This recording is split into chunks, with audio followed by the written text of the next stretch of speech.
Merhaba, iyi günler.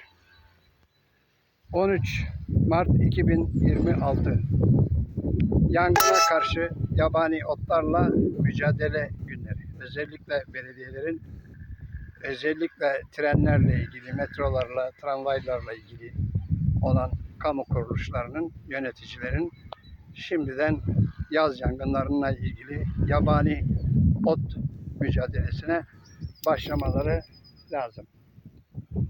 Evet.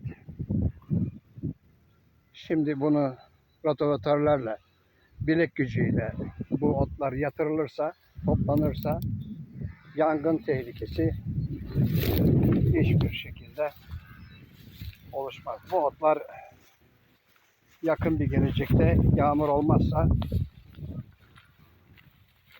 kuruyacak. Kuruduğu zaman büyük bir tehlike.